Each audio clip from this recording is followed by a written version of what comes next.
vaksin atau membuktikan kebenaran dari sebuah teori, para ilmuwan harus melakukan berbagai macam percobaan.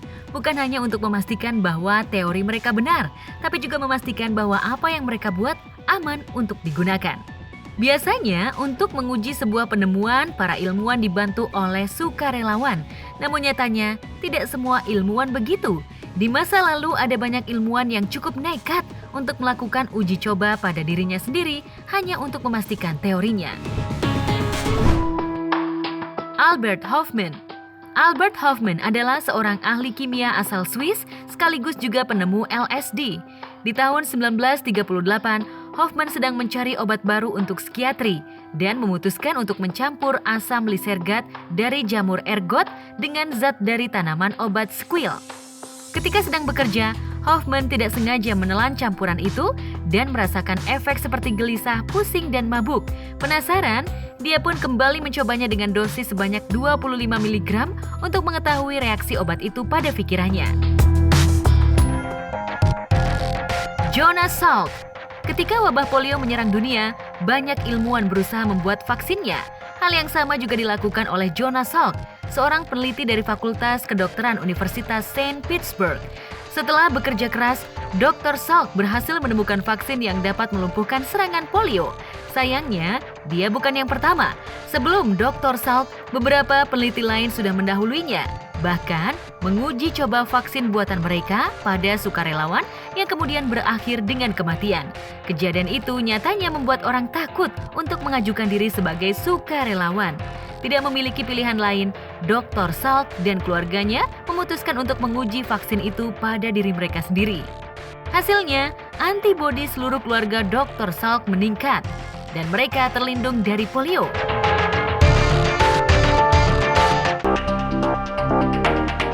Barry Marshall. Pada tahun 1985, para dokter dan ahli medis percaya jika gaya hidup yang buruk menjadi satu-satunya penyebab utama dari penyakit MAH. Namun, pendapat yang berbeda justru diberikan oleh seorang dokter junior asal Australia bernama Barry Marshall. Alih-alih menyalahkan gaya hidup, Barry dan salah satu rekannya percaya bahwa bakteri Helicobacter pylori adalah penyebab dari berbagai penyakit lambung. Sayangnya, proposal penelitiannya selalu ditolak oleh pihak rumah sakit. Diam-diam, Barry menelan cairan yang mengandung bakteri Helicobacter pylori.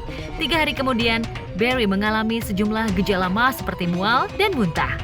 Biopsi yang dilakukan menunjukkan bahwa bakteri Helicobacter pylori sudah menginfeksi perutnya dan dia diharuskan untuk mengkonsumsi antibiotik untuk mencegah infeksi.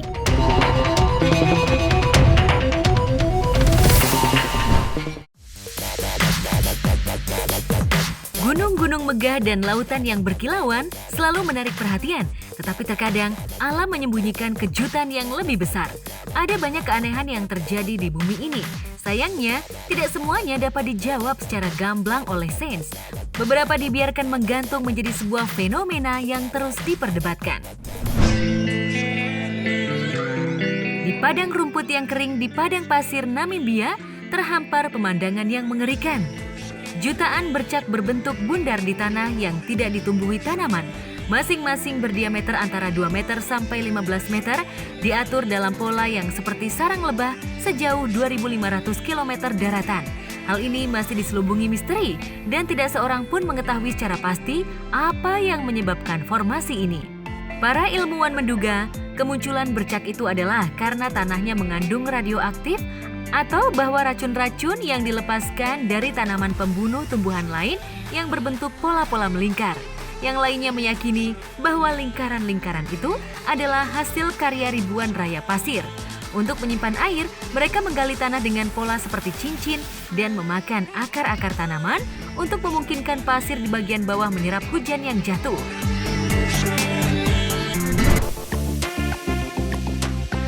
Air terjun darah di kawasan lembah yang basah McMurdo, Antartika Timur.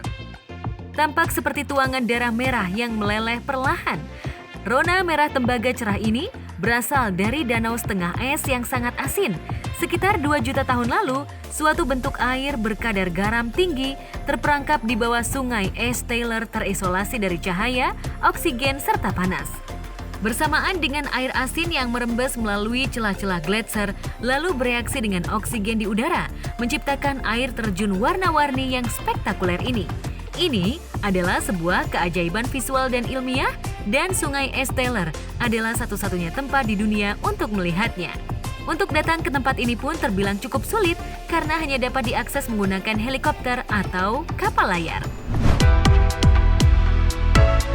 Tsunami es merupakan peristiwa aneh yang pernah beberapa kali terjadi. Peristiwa aneh ini pada awalnya dianggap misterius oleh sebagian kalangan.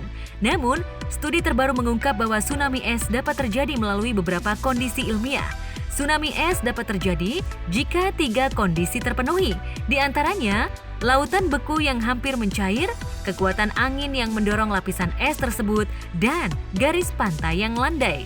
Jika 3 kondisi tersebut tidak terpenuhi, maka tsunami es tidak akan terjadi. Itu sebabnya peristiwa alam unik ini merupakan salah satu peristiwa alam yang dianggap langka dan belum tentu terjadi dalam kurun waktu yang sangat lama.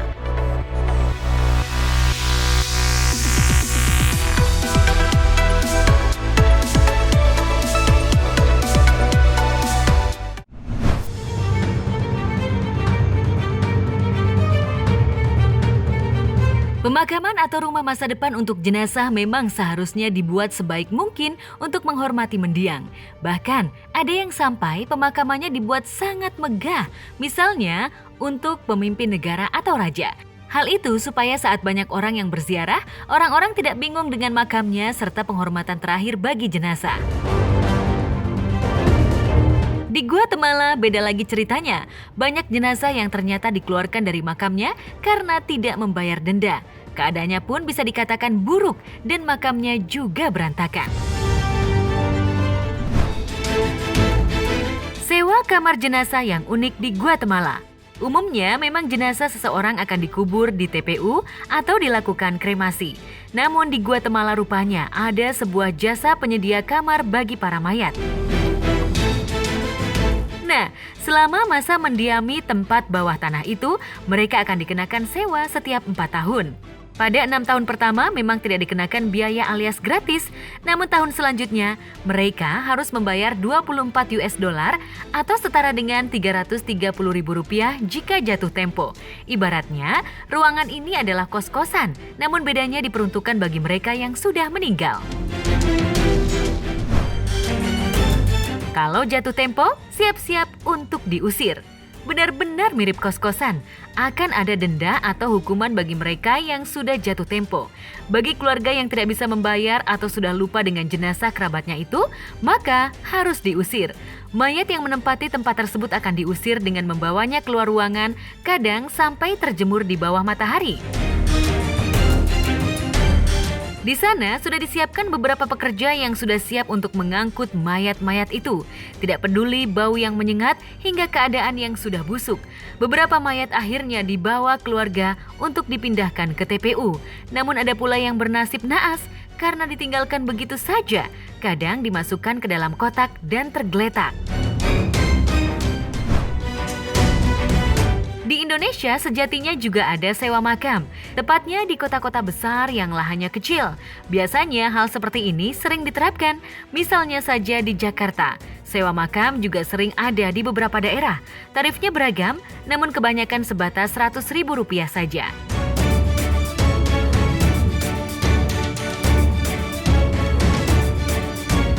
Hal itu masih bisa dimaklumi karena lahan di sana memang sangat sedikit, jauh daripada di Guatemala yang dirasa lumayan tegas dalam masalah sewa-menyewa. Di Jakarta lebih ringan dan diatur oleh peraturan daerah.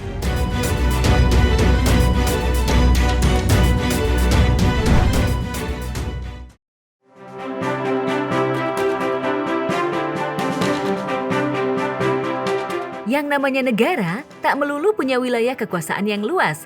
Selama ia punya pemerintahan dan diakui dunia, luas wilayah bukan ukuran untuk sebuah negara.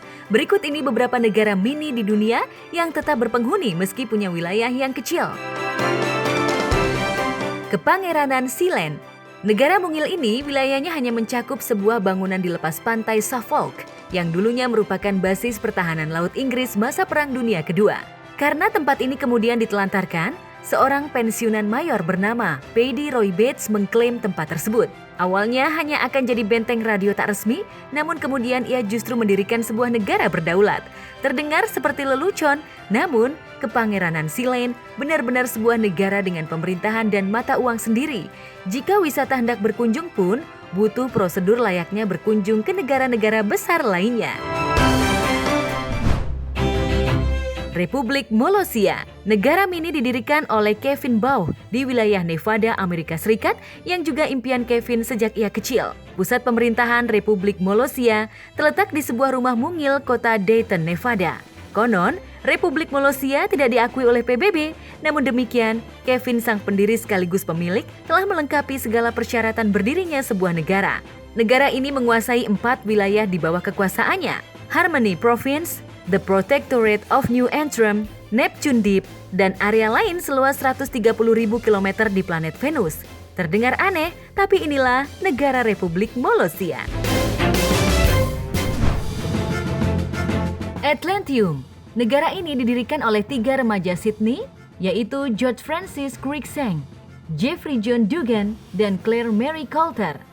Sejak awal berdiri tahun 1981, Cruikshank langsung jadi pemimpin negara dan siapapun yang ingin jadi warga negara Atlantium cukup dengan mengakui Cruikshank sebagai presiden di kedaulatan Atlantium. Negara ini meski mini namun cukup serius dalam tata aturan negaranya hingga disebut dengan Lonely Planet. Awalnya, Atlantium hanya punya 3 penduduk, namun kini sekitar 2.000 jiwa tercatat berkewarganegaraan Atlantium. Negara ini pun memiliki undang-undang dan aturan hukum yang mencakup isu global. Freetown, Kristiania adalah negara mini berdaulat yang terpisah dari pemerintahan Denmark. Wilayahnya hanya 34 hektar di Copenhagen, yang merupakan wilayah bekas pangkalan militer. Freetown, Kristiania memiliki 850 penduduk. Negara ini punya aturan dalam pemerintahannya, namun sesuai namanya, penduduk di negara ini hidup bebas tanpa ikatan aturan baku kewarganegaraan. Terdengar aneh, namun itulah Freetown, Kristiania yang pada akhirnya punya tingkat kejahatan yang cukup tinggi.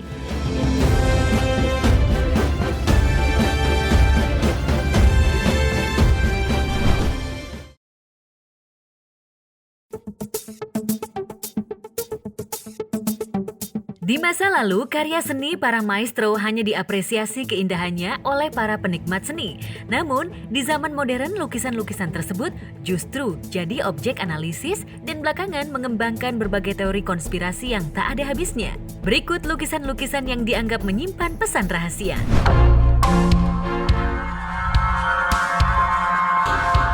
Tak cuma makna di balik senyumannya yang menjadikan Mona Lisa objek perdebatan selama beberapa dekade. Jika dilihat di bawah mikroskop ternyata, mata wanita misterius ini juga menyembunyikan pesan rahasia. Para sejarawan Italia menemukan sederet angka dan abjad yang sudah pudar di mata Mona Lisa. Di mata sebelah kanan tampak huruf LV yang kemungkinan merupakan inisial sang pelukis Leonardo da Vinci. Sementara di mata kiri terdapat kombinasi huruf dan angka yang sudah nyaris tak terbaca lagi. Terdapat pula angka deretan 4 angka yang terdiri dari angka 1, 4, 9, dan angka keempat yang dihapus. Kemungkinan angka ini menunjukkan keterangan bahwa Da Vinci melukis Mona Lisa ketika dia berada di Milan pada tahun 1490-an.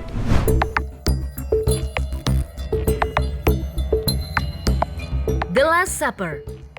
Lukisan yang menggambarkan adegan perjamuan terakhir antara Yesus Kristus dan ke-12 rasulnya itu menyimpan sejumlah pesan rahasia yang kemudian dikenal sebagai The Da Vinci Codes, topik yang juga menjadi tema utama novel kontroversial berjudul sama.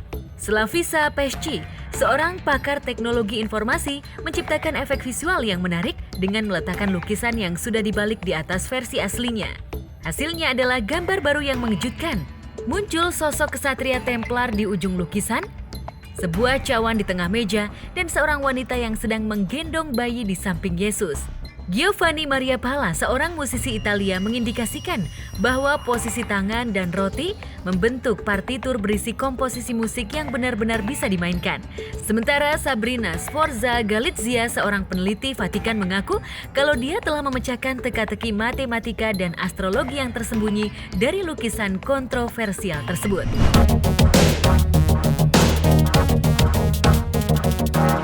Netherlandish Proverbs adalah lukisan yang dibuat oleh Peter Bruegel pada tahun 1559. Bruegel merupakan maestro seni lukis Renaissance Belanda dan Flam. Bruegel gemar memvisualisasikan pepatah-pepatah lama dalam karyanya. Dalam Netherlandish Proverbs saja, ada lebih dari 125 peribahasa yang berhasil diidentifikasi. Saat ini, Netherlandish Proverbs tergantung di Stadtliche Museen Berlin, Jerman. Kemungkinan besar masih ada lebih banyak pepatah lagi yang tersembunyi di dalam lukisan tersebut.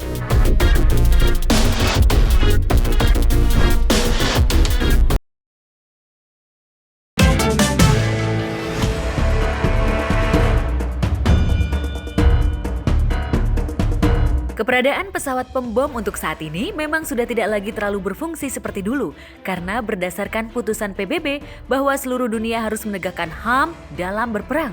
Tapi di tahun sebelum tahun 2000, pesawat-pesawat pembom ini sangat efektif untuk menyapu bersih musuh dalam sekali operasi. Namun demikian, ada beberapa negara yang diam-diam masih mengembangkan pesawat pembom ini. Yang pertama, pesawat Northrop Grumman B-2 Spirit. Jika ada pesawat yang paling ditakuti di dunia, salah satunya adalah pesawat ini. Pada dasarnya, pesawat B-2 ini adalah pesawat bomber yang mampu menyusup tanpa diketahui radar secanggih apapun dan dapat melesat sangat cepat. Pesawat ini mampu menampung 16 bom B-61 berhulu ledak nuklir.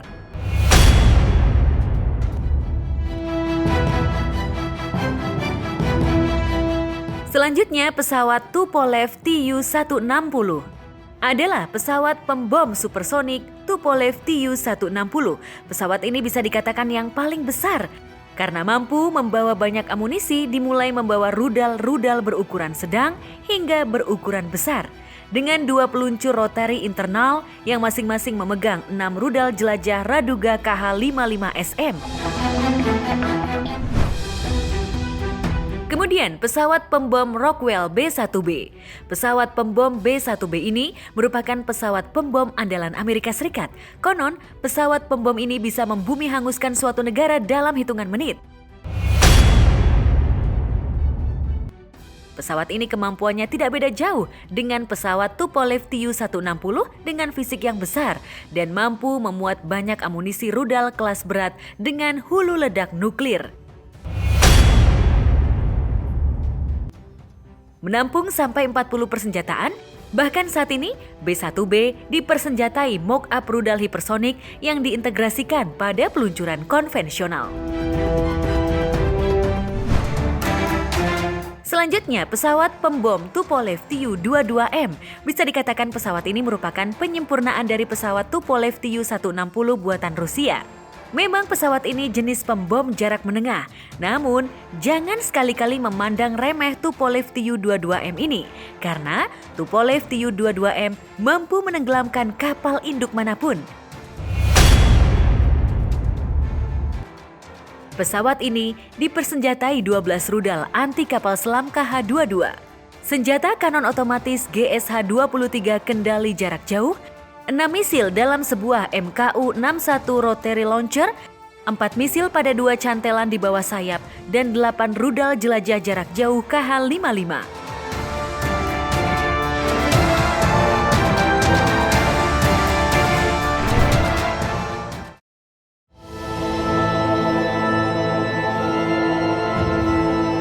Di kehidupan sehari-hari, Anda pasti pernah mendengar cerita-cerita mistis seputar tempat angker, benda-benda yang dianggap keramat, sampai dengan benda terkutuk di dunia yang membuat Anda bergidik ngeri. Beberapa cerita seram ini ternyata memang terjadi di kehidupan nyata dan melibatkan benda-benda yang akhirnya disebut benda terkutuk. Berikut benda terkutuk yang pernah mengancam kehidupan manusia.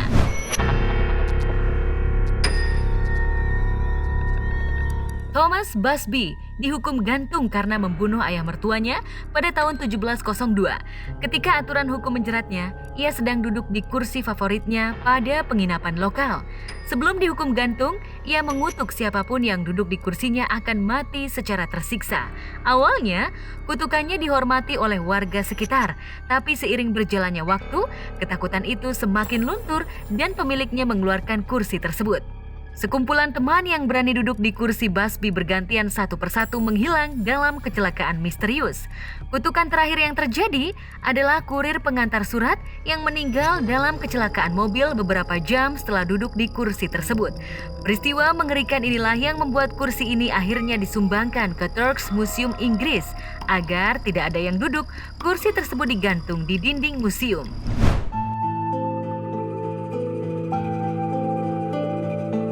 Kotak D-Box. Pada 2003, seorang pria bernama Kevin Smenis asal Oregon menjual sebuah lemari anggur di eBay. Sebelumnya, kotak ini diceritakan dimiliki oleh seorang penyintas Holocaust asal Polandia dan konon menyimpan roh Dybbuk. Para pemiliknya menceritakan bahwa selain kesialan, mereka juga mengalami mimpi buruk bertemu dengan seorang nenek yang dipercaya jelmaan Dybbuk. Sekarang, kotak Dybbuk disimpan oleh aktor dan pemburu hantu Zak Bagans.